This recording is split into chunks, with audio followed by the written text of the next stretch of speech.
folks. Welcome to another edition of the Honest Hour. Turn that nice music down a little bit. Most of you recognize that as Mars, the bringer of war. Really strange synchronicity that brought me to talk today. My wife, who rarely suggests a movie to watch, got a wild hair that she wanted to watch 7 years in Tibet last night. For those of you who aren't aware, that's a 1997 historical movie about Tibet in the World War II era. I'd watched it before, but never really paid that much attention to it. And saw something this time that prompted me to do a little bit of research, which is something I recommend everyone do from time to time. I'm going to call this, let's give you the name of the talk and I'll tell you more about it. I'm going to call this one, "The Meek Shall Inherit the Earth If We Let Them. 70 years in Xibet." Not with a T, with an X. Kind of making fun of our buddy Xi Jinping and his so peaceful Chinese empire that is meekly intending to take over the world. This picture that I had it draw for me after I could get it to accept a prompt that it said contained language that was allowed. I finally settled on "jihadist worms rising from the earth," which I think is also quite appropriate because I'm going to be explaining how communism and Islam and a lot of other dark agendas of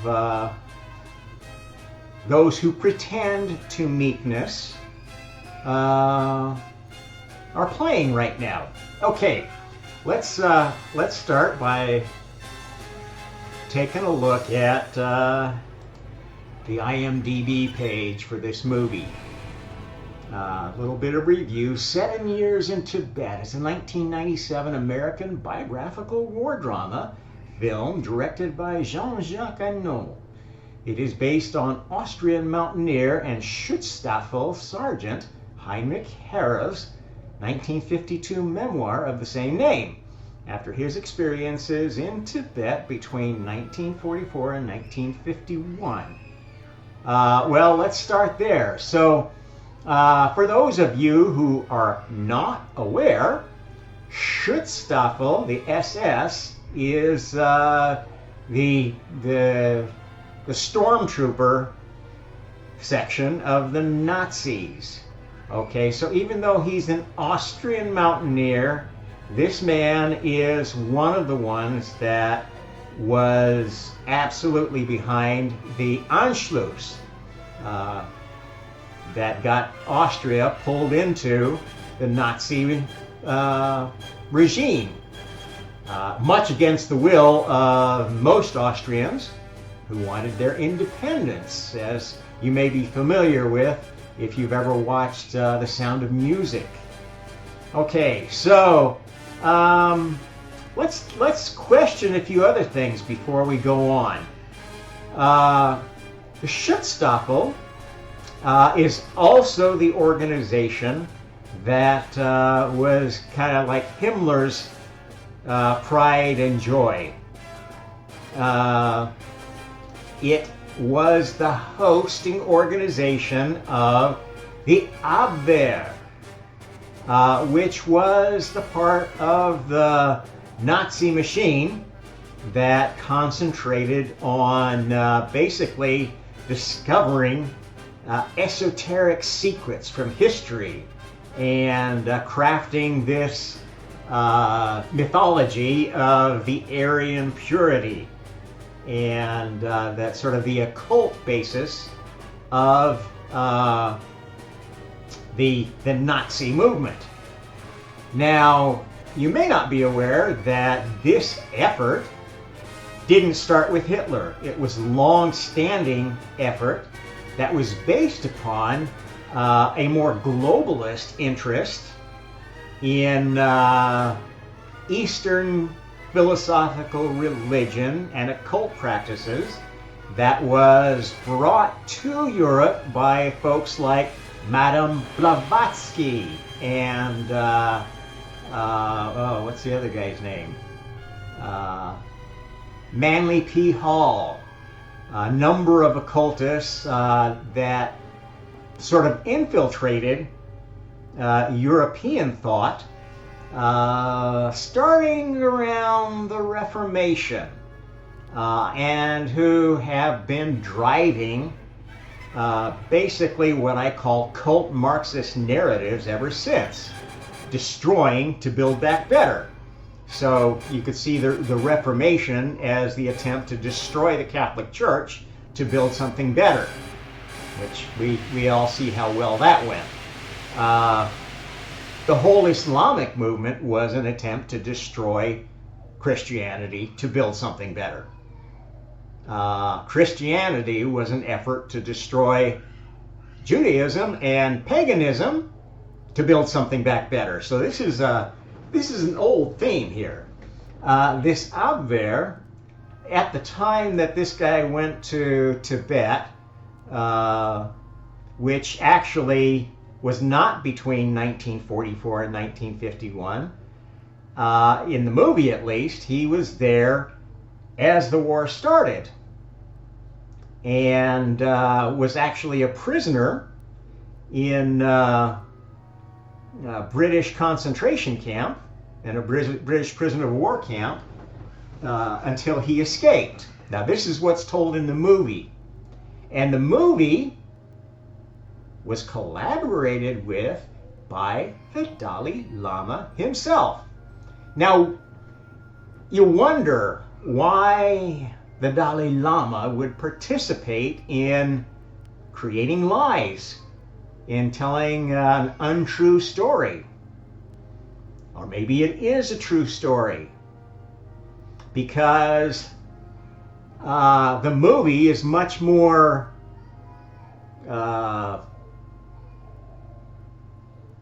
logical, sensible than the story that is told in this guy's autobiography. Because why would an SS sergeant in the German army in 1944 somehow get to Tibet when the Allies were closing in from one side and the Russians closing in from the other? This makes no sense. I think that this Austrian mountaineer was lying, and the true story is actually told in this film, which happens a lot in Hollywood. They will tell you the truth after it's too late to do anything about it. And as we talk about quite a bit, this is how there's kind of two things going on here. It's sort of a plausible deniability, so they can later on say, well, yeah, this is what really happened, but I couldn't speak at the time because I was afraid. Or it's also feeds into this idea that comes from the darker cults of Eastern philosophy that, oh, well, I don't have any karma as long as I tell them and warn them, and they voluntarily choose their karma. Then it's not my problem, which is kind of the whole narrative that has driven pretty much all the gurus of Hindu and Buddhist worship. That, oh, well, I'm not taking on any karma because I'm letting everybody serve me fruit while I sit under the Bodhi tree and meditate and tell them how to live their life while I'm grifting off of their service. Okay, this is dark stuff. This is stuff that it's spiritual communism. And as we talk further about this movie, I think you'll see more evidences that this movie is very deeply tied to a psyop. Okay, so the Abwehr. If you do the research and connect the dots, you will find that basically German occultism is very, very closely tied to the New Age spiritual movement, the Neo-Buddhist Enlightenment, and communism. And if you know anything about fascism, about National Socialism, it is just a more nationalistic form of communism. The government running everything from a central authority, telling you what you can do, what you can't do, what you can think, what you can't think, and dictating every bit of your life for the good of the state. This is communism. It is socialism. It is theocracy as well. Very much like the theocracy of Iran under the Ayatollahs, who are not good Muslims.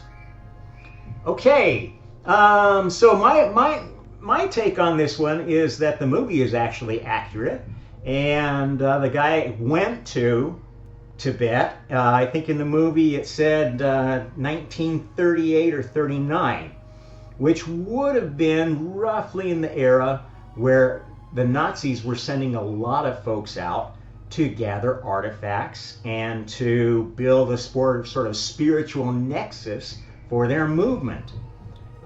You may not be aware that long before Hitler's rise to power, the German intellectuals, which, funny enough, were largely Jewish in background, but not religious.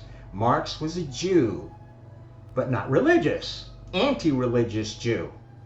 Actually hated his own religion and everything that grew out of it, which is characteristic of these kind of dark satanic organizations. Yeah, so this SS sergeant, I'm pretty sure, was a member. Oh, it's not Abwehr, it's Ahnenerbe. Let's look that up to make sure we got it right. I don't want to make any mistakes here. Sometimes I get a little overzealous, and okay, the Ahnenerbe was a branch of the SS founded by Heinrich Himmler in 1935 to research ancient cultures and practices in support of efforts to establish a coherent and superior Aryan culture. Now, listen to the language there. Coherent and superior Chinese culture, Han culture. We got a Fourth Reich going right now in China, and maybe certainly in league with other Fourth Reichs that are going elsewhere in the world under the aegis of the World Economic Forum. They want to control you and give you a coherent and superior global culture. Yeah, okay, so back to the movie. So this is my contention, is that this guy's memoir is a lie. This guy is a lie. He is one of these Ahnenerbe agents who was sent specifically to Tibet to basically pull the Dalai Lama into this cult, which has existed for a long time. If you've heard my other talks or followed my references to go look at the content of Robert Sepper, you will know that this cult got very active around the year 1666 under the Jewish anti-Messiah Sabbatai Zevi, who at one point had more than half of the world's Jews thinking he was the Messiah. And after his conversion to Islam, when he was examined by the Sultan of the Ottoman Empire, he became a Muslim and basically took over the government of the Ottoman Empire, which at that time included all of the Holy Land and Persia, much of Persia, basically all the countries that are now in flames because of what has been going on in the last few decades. Okay, these are folks that are trying to bring about the apocalypse. Not because they want the Messiah to come, because they want to make you think that the Messiah is coming in their image. And they're going to be basically picking the next Antichrist to feed you as, oh, see, we defeated the Antichrist, now we can all live happily ever after in 1,000 years of peace. Well, as I've told you, peace is not a great thing. The only real peace you'll ever have is the peace of the grave, the peace of being a zombie hive mind follower of an Orwellian cult government. Okay, if you don't have some conflict, some differences going on, somebody is dominating the situation. Somebody is controlling everything, and that's not a good thing. That's not the way God intended anything. Anybody who tells you any different is a cultist. God is not the almighty, micromanaging tyrant of the universe that wants everybody to do it your way. God is not your sock puppet. He's not created in your image, you're created in His. And His image has been changing because God has been incarnating Himself and improving Himself. Every time God makes a new, better version of Himself, which is not any one incarnation, it is the sum total of God's experience. That creates a new model for new characters to develop their own personality, because no two Merkabas are the same. That's nonsense. You're not an identical image, you are grown from the same crystal effectively. And that crystal you can most easily visualize as the 3D Merkaba. Let me just drop back there for a second for those of you who may be catching this channel for the first time. Okay, so the 3D or the 12-dimensional Merkaba, 3 dimensions of experience of space-time. One space-time is what you experience in the physical universe. This is not God's universe, but Lucifer's universe, the universe of testing. This is the part of the Gnostic belief that is true. The second part of your Merkaba is spiritual experience. This is a different kind of virtual reality that isn't bound by the laws of physics and chemistry like the physical universe is. These spiritual experiences are in the afterlife of different gods or goddesses who cater to particular souls to advance them in the direction that this god or goddess wants, for better or worse. The third layer is basically the space-time you are building for yourself with your own creations. The choices that you make with your own free will, not following a program, not following what you've been taught or told to do, but going your own way, for better or worse. This is God-level experience. You won't be aware of this God-level experience except maybe as a feeling of deja vu or the Mandela effect.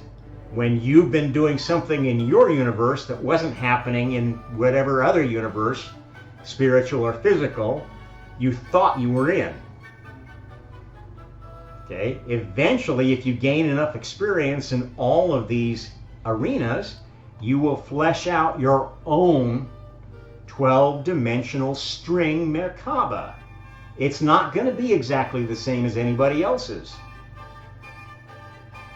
Nobody ever gets to be God. They could be a new version of God. And if you want to understand more how that works, go back to my talks on how the highest heaven changes. Okay. So basically, in this era, these Nazis were in league with other forces that were playing this anti-Messiah game. They wanted to bring a dark Messiah, and this is kind of the game that the Hindus play. This is the Shiva Kali sect versus the Vishnu worshippers, and they just keep going back and forth, keeping things in balance and telling everybody, oh, it's a cyclical creation, you just need to jump off the carousel, which is nonsense. Reincarnation serves a purpose, and it's not an endless cycle unless you make it so by making the same stupid choices every time. Okay, so the Ahnenerbe had agents they sent to Tibet, and probably were sent as tutors for the Dalai Lama, because they knew what was coming. They'd already essentially planned it. And the communist invasion of Tibet was planned. In the movie, they kind of showed it, actually. They showed one provincial governor, being the sacrificial victim and being blamed for the conquest of Tibet. They said, oh, he destroyed all the armor, the ammunition and stuff like that, and that allowed him to walk in, and we had to surrender or be wiped out. Okay, well, I think if you probably dug a little deeper, you would find that the sellout of Tibet went all the way to the top and continues with the Dalai Lama, who is not what he appears to be. This clown who's been jet-setting around with globalists and passing out platitudes and telling everybody how wonderful everything is, and is another jackass like a Deepak Chopra, who is giving you bullshit that feeds the globalist narrative. None of those assholes spoke out about the pandemic. None of those assholes spoke out about all the crap that's come out with the fake trans movement. This is a psyop. This is a satanic psyop from top to bottom.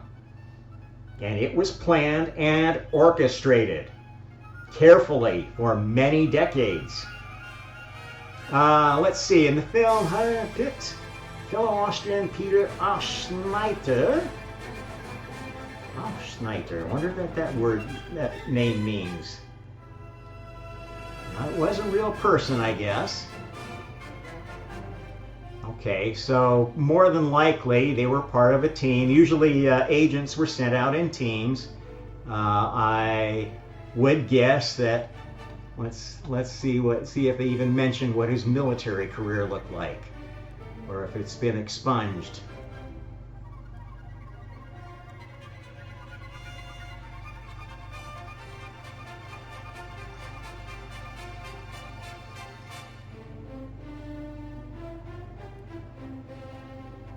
Oh. Well, I must have pissed somebody off. The internet's not responding now. Interesting.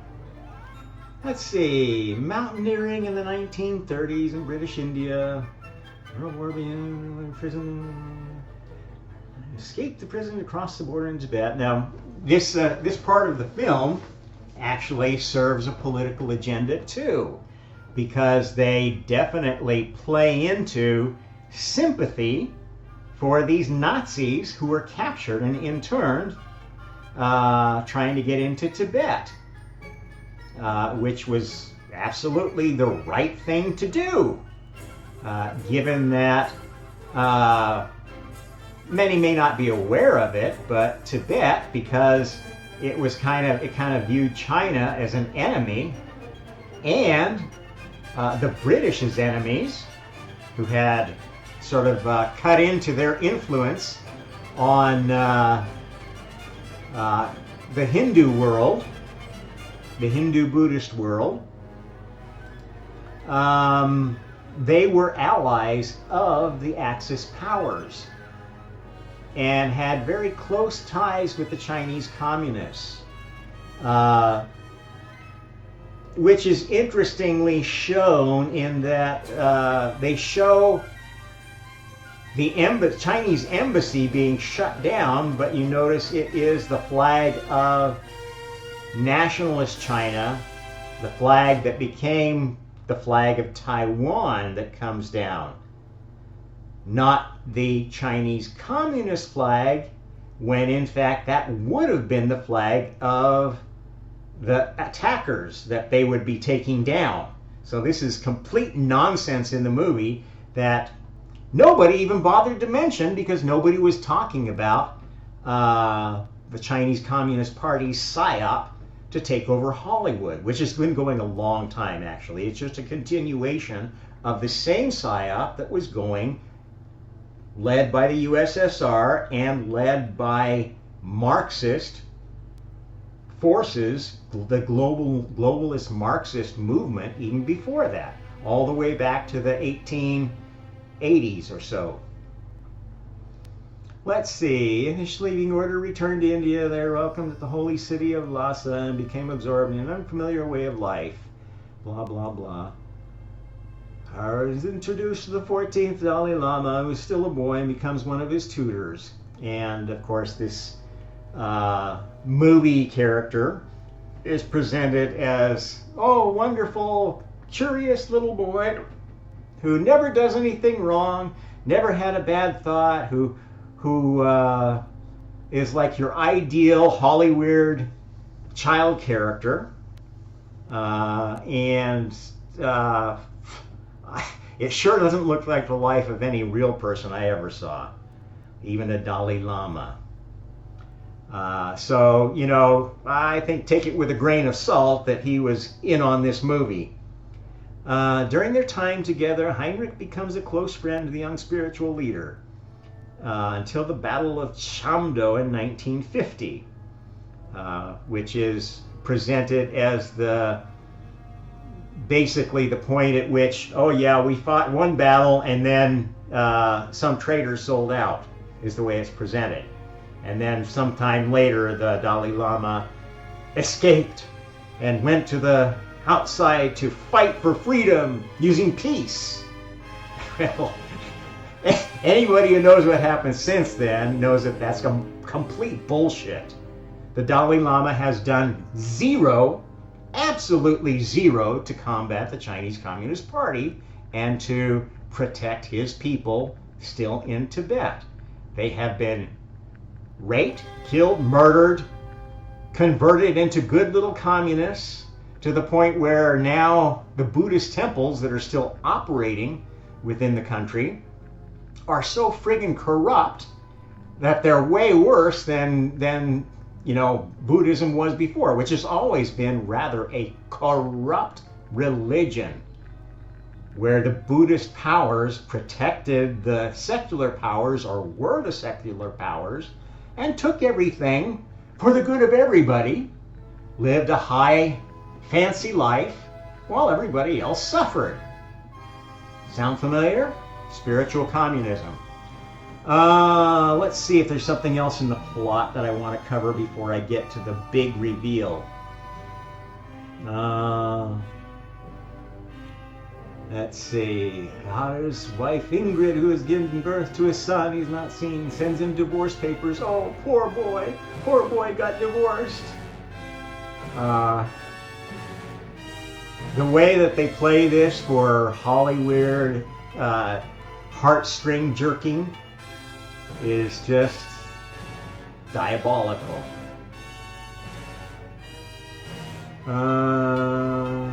Tibetan senior official Ngawang Jinme extends friendship to the two foreigners. Now it's interesting with the gift of custom-made Western suits. Now this is the guy that eventually supposedly betrayed the country. Why would he befriend and give two suits to these strange Westerners who had no mission in Tibet but just got lost on a mountain climbing trip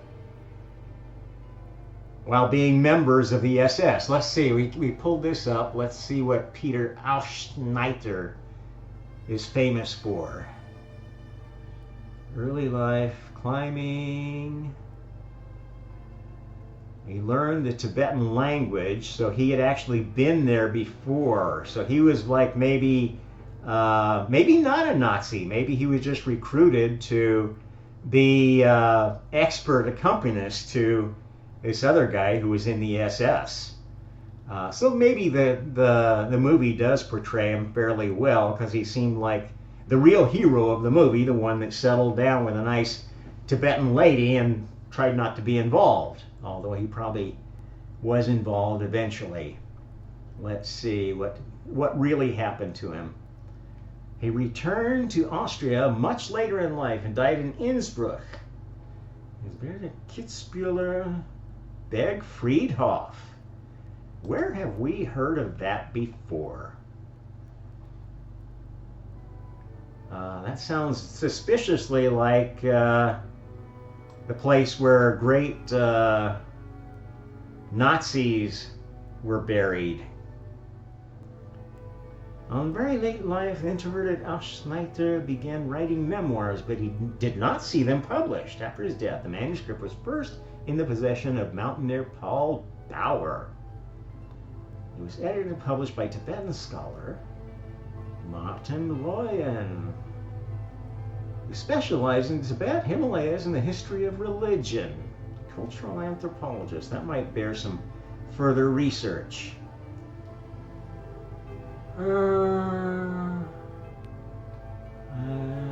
Let's see.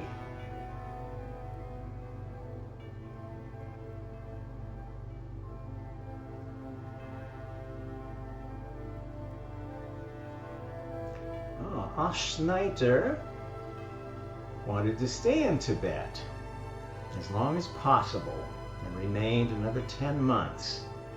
That's interesting, because if he remained another 10 months as presumably a foreigner that the Chinese Communist Party didn't like, he probably was one that they did like, and they did want to stay in Tibet.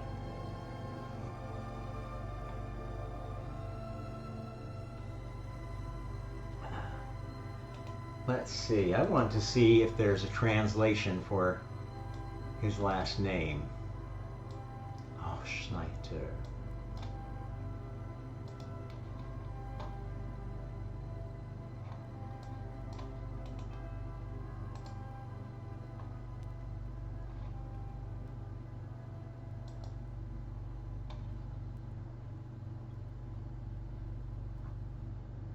German. Well, it's the same Schneider.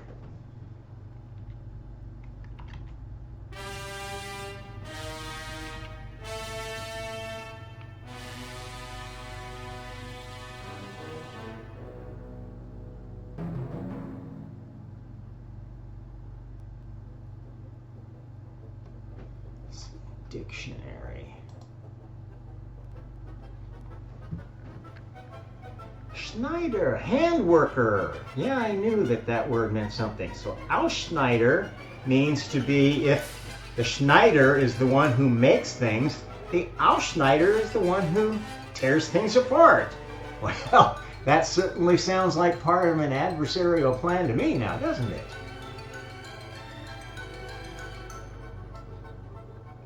Okay, well, that clears up one question. Let's go back and talk a little bit more then about the movie. We're getting close to the really good part, which they don't mention here, so I'll just have to paraphrase it. During the course of this movie, one of the things that happens is that the Dalai Lama asks the main character, how to build him a movie theater, because they both like to watch movies. And which is kind of odd, because movies were not that common in that era, and certainly not in Tibet. They would have had to be transported a long way, and basically the original copies, like you would send to a movie theater. People don't realize that it was not so easy to distribute movies in those days. And they were specifically designed to specific projection equipment. And the projection equipment was not standardized. So this idea of building him a movie theater, because he already had a projector in some movies, is complete Hollyweird nonsense. If he did have movies, it would have been propaganda films from Nazi Germany, from this cult that was behind the planning of World War II, which was both communists and fascists, because both the USSR and Nazi Germany were being funded by some parts of the globalist elite. The globalist cabal wanted, basically, they would claim now that they were trying to achieve balance of power in Asia and Europe. But they were actually helping the Nazis rebuild. And then after the Nazis started becoming more aggressive, then they helped Stalin build. And they fed both sides, watching from the wings after France had been conquered. And, perhaps their original plan was for England to be conquered as well, and then everybody could gang up on the great Satan, America. Who knows? It didn't work out that time, but the same plot is being set up today, in case you haven't noticed, with some new twists. America wasn't as divided then. They hadn't achieved as much as they would have liked to by pop culture, by divisive culture, trying to turn children against their parents, trying to turn race against race, class against class, sex against sex, against imaginary sex. They've done a lot more thorough job of the cult Marxist agenda since then, in the lead up to this era. Okay, but during that building of the movie theater, which is just hilarious, because they sell the idea that this German explorer and mountain climber and part-time SS soldier was also a surveyor. Well, let me tell you, anybody in the SS that was a surveyor that was in Asia in the lead up to World War II was a spy. And probably part of the Ahnenerbe, the ones sent to maintain contacts with this cabal of Antichrist agents that were embedded all over the place.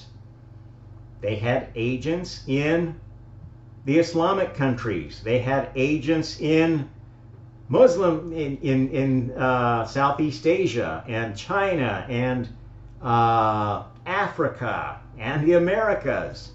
This was a big operation. And it's still going today, despite their claiming that the Comintern doesn't exist, that these globalist cabals, the Illuminati, don't exist. Oh, give me a break. They're still there. They're all hiding inside other organizations. The Comintern was disbanded because it was too obvious what was going on. So they just, oh, nothing to see here. It's gone. Go back to your old ways of life. No more American Communist Party. We'll call ourselves Democrats. I don't know. How blind do you have to be not to see all this? Okay, so he's building this movie theater. And as they're digging the foundation, the workers are pulling up worms. Oh, we have to stop. We can't kill the worms. So then it shows them carefully digging out the soil, sorting out the worms, taking them very carefully out so they can build this theater. And that's probably, to most people who watch this movie, oh, how sweet, they're saving the worms. Which is, few have seen how the woke cult acts. They care more about somebody's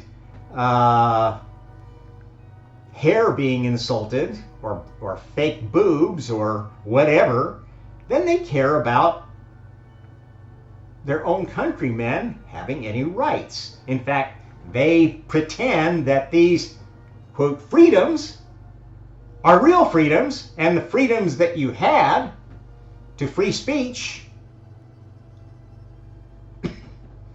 to not be used and abused by your fellow citizens on your own property, are taken from you. Insane. Interesting, though. The little exchange here says, oh, with the you don't know if that worm might be your ancestor, your previous self, etc. Yes, reincarnation is true, but we don't reincarnate randomly. Okay, if you have been a human, you're not going to go be a worm next time unless you've taken the mark of a beast. You're moving backward in the soul's evolution. So this idea that the worm might be some special soul that you have to be careful of, well, no. Now you have to acknowledge that the worm has a soul, and if you destroy a worm, say, I'm sorry, I hope you have a better life next time. Maybe you'll get to be human. Maybe you'll earn it. Maybe you'll deserve it. Maybe you want to be a worm again. The soul reincarnates. You're not doing them a sin by killing for your own sustenance, for doing something constructive. You have to do that. You cannot live without killing things. You're going to pull plants. You're going to step on insects. You're going to take in a breath. Every breath you take in has countless bacteria and viruses that your immune system is going to be trying to kill religiously. This nonsense notion of elitist spiritual communism, the Eastern philosophical religion, is evil. It makes you consider a worm before you consider yourself. Makes you serve some bastard asshole in a monastery who's done nothing for you, who sits around and spouts platitudes all day long, has never done a lick of work in his life, has never experienced any pain or grief. And no, the Dalai Lama didn't. He got away with his whole family and entourage and carried them with him, and has even more idiot cult followers around him now. is wined and dined wherever he goes by the globalist cult. This is not a good person. This is no kind of spiritual leader. I don't care how popular he is. I don't care how many memes are out there with his famous sayings. The guy is a fakir. Look up this word, fakir, F-A-K-I-R. This is a word from the Islamic world that is basically what they call people who are like fake gurus. They get a following around them. They teach some new easy enlightenment version of Islam or other religion, and they get a bunch of people motivated to start a new cult. That's not what being a Messiah is all about. If you are building a cult of followers, you are pursuing the dark Messiah path, the easy path to materialist success. This is Lucifer's world of materialism, of temptation, of sin. You do not earn a room in the kingdom of heaven, a better place, through living a life of sin and materialist pursuit of wealth.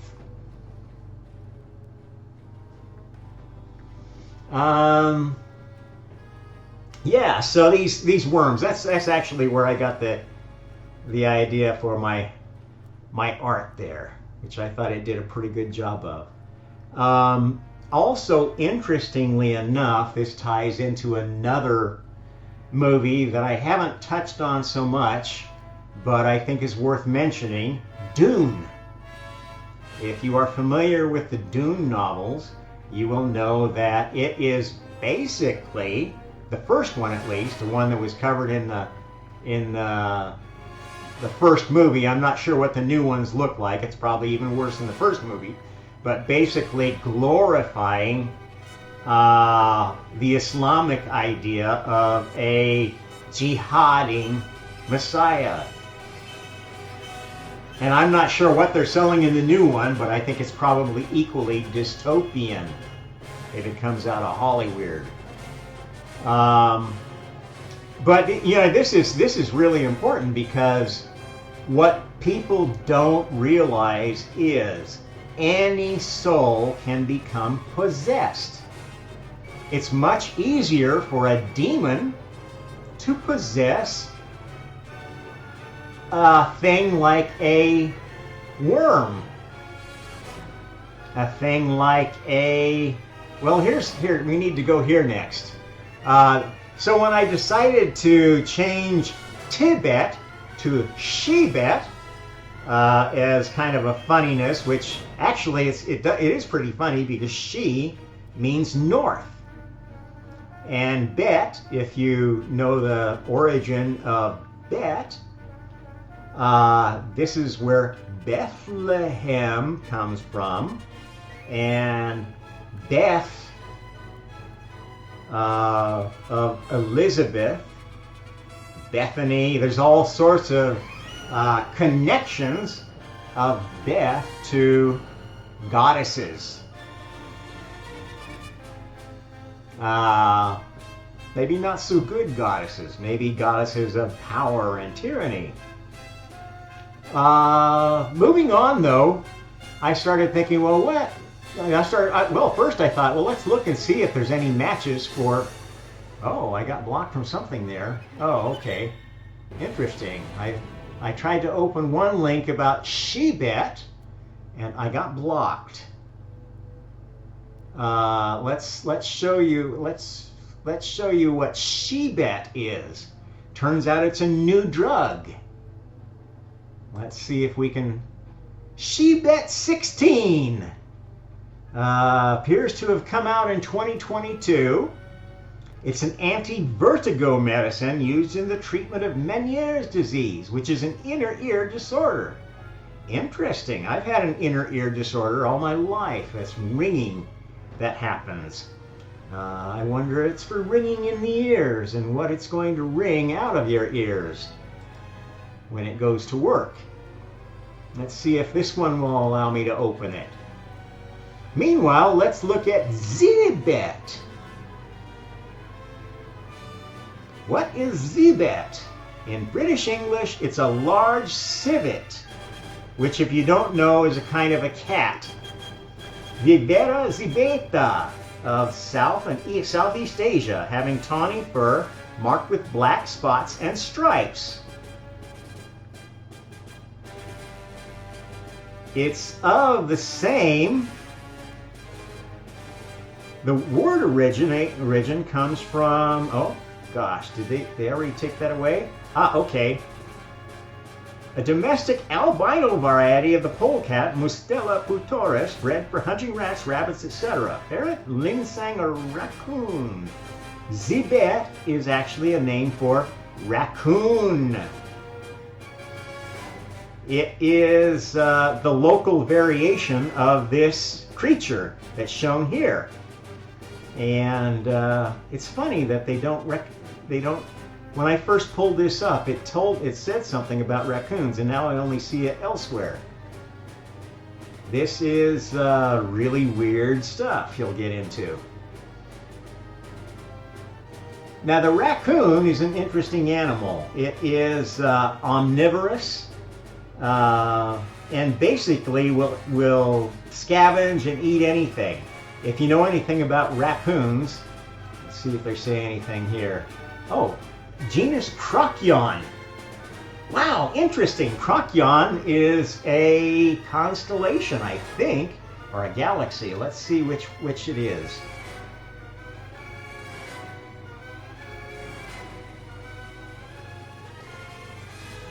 Procyon is the brightest star in the constellation of Canis Minor. Well, I'll be darned, the dog star.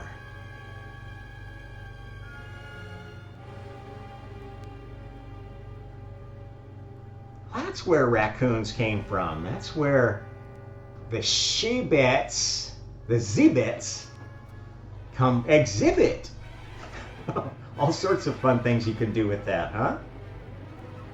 Interesting. I'll have to research that just a little bit more sometime. Is it brighter than Sirius?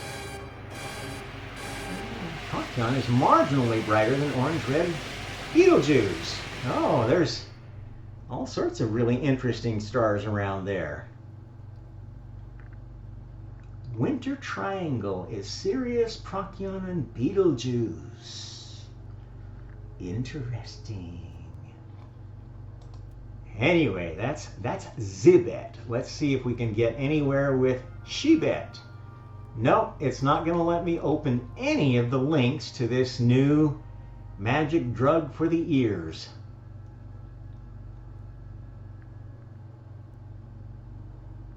Born in Xibet. I thought that was Tibet. Maybe that's another word for Tibet. Xibet.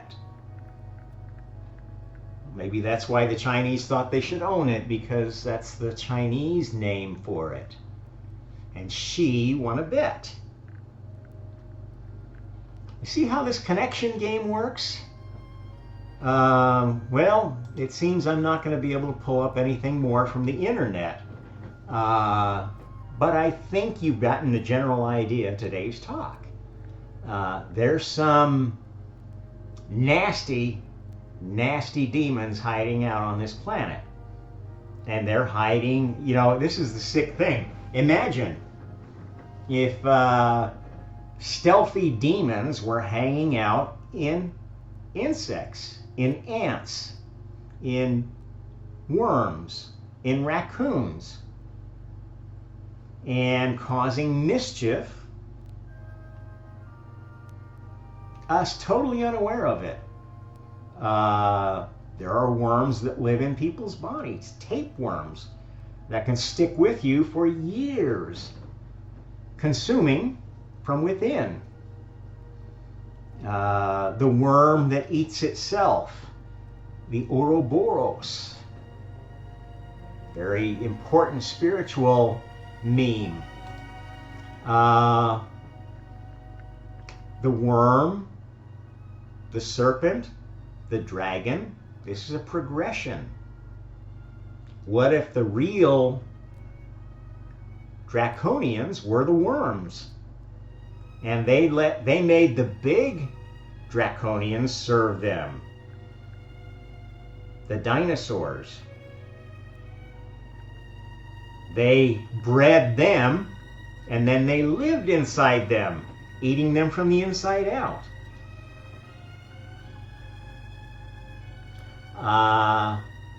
Worms devour the flesh in the grave. It was thought at one time that, in fact, the grave worms could somehow be related to the phenomena of being undead, zombies, vampires, werewolves, etc. And this is one of the reasons why cultures developed embalming or changed over to burning of corpses. Something to think about. Legends don't just happen. They're not just fairy tales made out of somebody's ass. Everything that we create is grown out of previous ideas from earlier art. This is the story of creation, basically, that I tell. Everything that exists emerged from basically the mind of God, from the most basic concepts, to the point of having enough of an idea that it needed testing.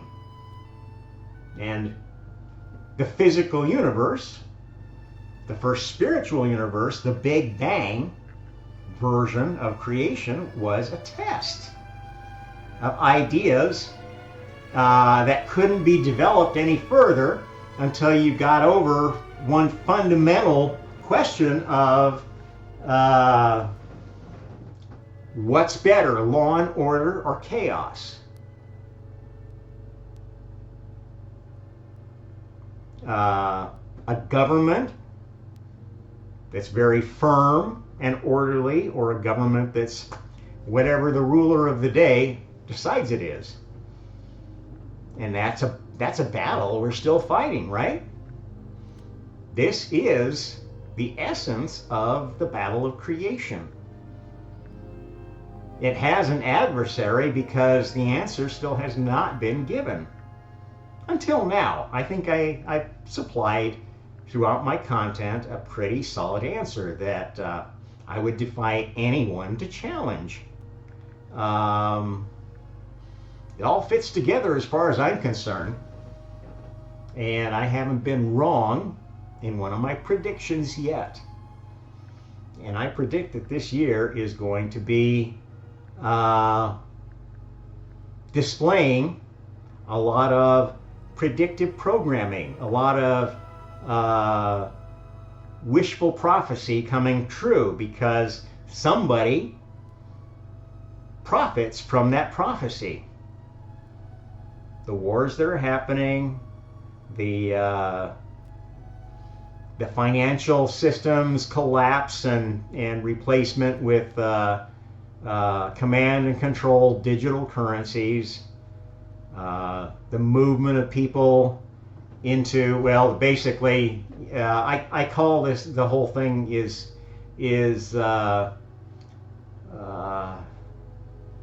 gentrification arbitrage, where you're basically engineering the movement of populations, the growth or subtraction of population, the growth of crime, the subtraction of crime, to manipulate property prices so you can basically gentrify cities, make a bunch of money by collapsing a city, then rebuilding it in a new image. This is another example of the whole destroy so you can build back better paradigm. It's a profiteering paradigm. It's not in any way, shape, or form a populist thing to do. They just sell it that way as communism. And then they sell it as the antidote to communism, which is nationalist fascism, National Socialism. This is the game being played on both sides against the middle in the US, with the middle thinking, oh, I don't know who to vote for. They both look like weevils to me. And encouraging you not to vote at all and just disconnect and tune into your favorite noon Nutflux series or sporting event and just, turn into a zombie, basically, until you're called on to go to war with the worms or become a worm. Do your part as Soylent Green or fertilizer to make the bugs that you're going to eat. This is dark shit, and it's happening right now. And it is not the work of God. It is a side effect of how God works.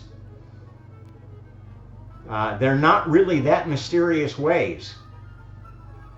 If you look about you and see the creative landscape, you will know that every creation has dual uses.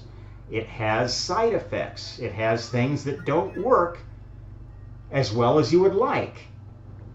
Oh, finally, Xibet came up. Xibet tablet manufactured by Xion Life. Beta histine. Wonder what that stuff is. Sounds like antihistamine. Treatment of nausea, Meniere's disease, hearing loss. Some side effects such as abdominal distension, feeling sick, bloating, constriction of air passages in patients with asthma.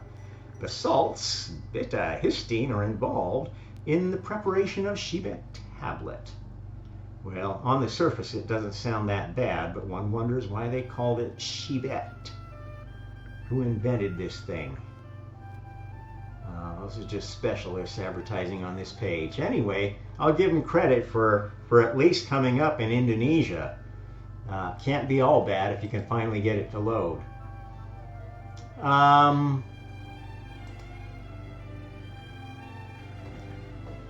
It's getting real fast. And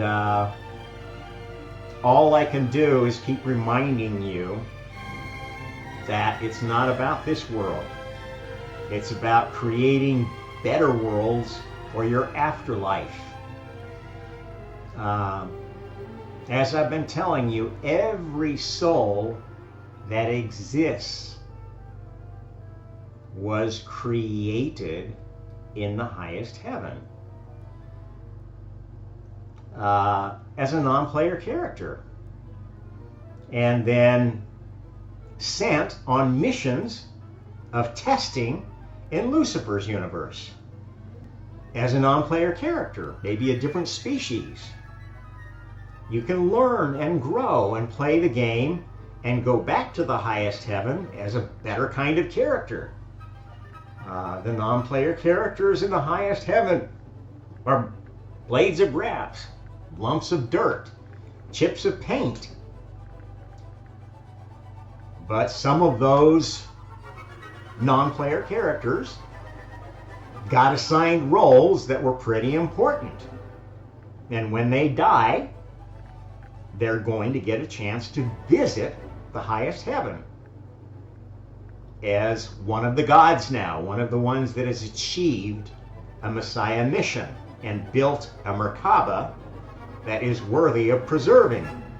They played that role better than the character that played it in the test environment, in God's mind. That's how you get to be the new version of everything in the highest heaven. And the most experienced characters, the highest characters, the senior creator gods, are the ones that get to play the human characters in heaven. They're the ones that get to, I'm sorry for going on so long, but I want to really have this hopefully sink in for people. they're the ones that are going to live in this idealistic neighborhood in heaven, which is modeled on the USA of my childhood. It was a very healthy place in most of the US. Don't let anybody tell you that everybody was a racist then, and everybody was sexist, and everybody was put down and made fun of. Well, of course that stuff happens. But it was not half or even a tenth as toxic as it is now. Okay, it's worse. You made the US worse with all your cult Marxist bullshit. And if that's the side you were playing on, okay, maybe you'll be one of the characters that inhabits this sin city and informs this beautiful community what evil looks like, what bad is, the things you don't want to do. That's why you need Sin City in heaven. That's why you need the Temple of Sin. Everybody knows that's the Temple of Sin. If you go there, it's because you need a lesson in what evil looks like so you don't bring it back to your community. What we're doing right now is the Sin City of this earth trying to take over the whole community. That's what the adversary does. That's how they try to win the game. There is a city of the adversary where everything is topsy-turvy. It's based upon the worst community yet, the most dysfunctional community, the most dysfunctional society. And every one of these special places is the inverse. All the non-player characters are the worst versions of everything. Lucifer University gives out degrees in idiocy, in stupidity, in untruth. The Temple of Karma rewards evil.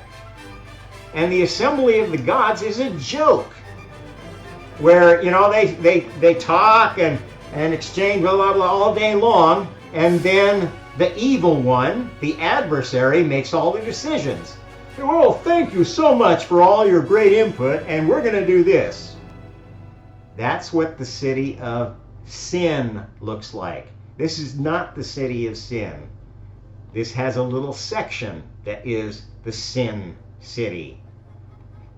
The rest of it is isolated from Sin City, and if folks in the highest heaven spend too much time in Sin City, they get too corrupted and like living there, they're welcome to do it.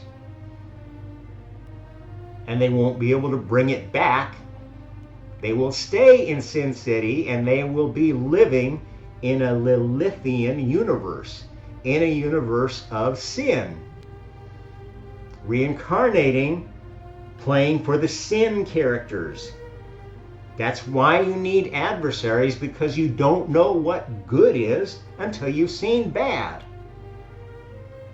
until you've seen evil. And yes, there is evil, and there is good, but there are shades. And working out those shades is what the whole system is about.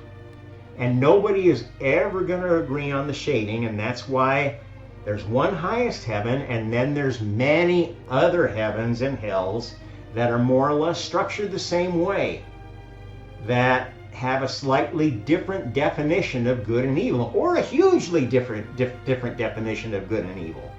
That's okay. But if you play on the side of evil, you will never get to the city of God, because we've got all the evil we need there. From this perfect version, this midpoint centered around about 1959-ish to a few decades after. Okay, we don't need anything else in the highest heaven. Little tweaks here and there. Now people would say, well, that wasn't perfect. It's not. Bullshit. It's not exactly like that, okay? It's more diverse, but it's a diverse in a positive way. Not being different just to be different and think you're special and I'm entitled to dress like a furry.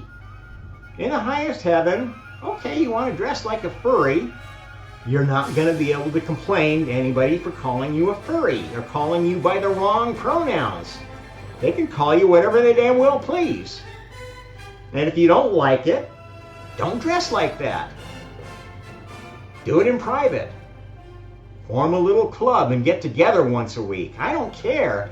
Just don't bring your shit out in public and expect everybody to bow to you because you're the latest flavor of pig lipstick. Okay, I think that pretty much wraps it up. Thanks for coming to the Omnist Hour. Oh, I didn't even show you that highest version of heaven while I was talking about it. So let's get back there and give you a quick look at that. Put it in slideshow mode. Okay, so just for a review, this is what the highest heaven looks like now. It's forming. This is where you'll be going if you earn a God spot. Or part of you will be, you just don't realize it. You might be a blade of grass still. You might be a piece of the pavement.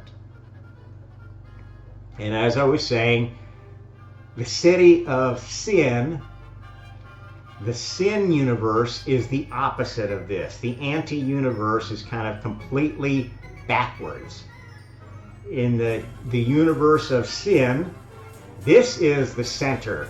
This is where the power is, instead of the assembly of God. Lucifer's University is still there, but they hand out bullshit degrees to anybody who will kowtow to the latest political correctness, kind of like the woke cult. All they give out here are degrees in women's studies and black history and Marxist thought. Who knows? Xi Jinping thought. The Temple of Karma serves anti-karma. It rewards bad behavior. The Borg looks for the worst version of every soul and puts it in there as, okay, what's the ugliest blade of grass that we can find? That's the grass that grows in anti-heaven.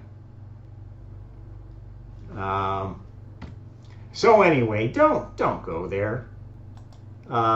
If somebody's selling you on some perfect one, some almighty one that is going to bring you happiness and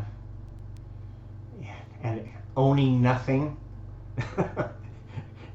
they're selling you a bill of goods, let me tell you.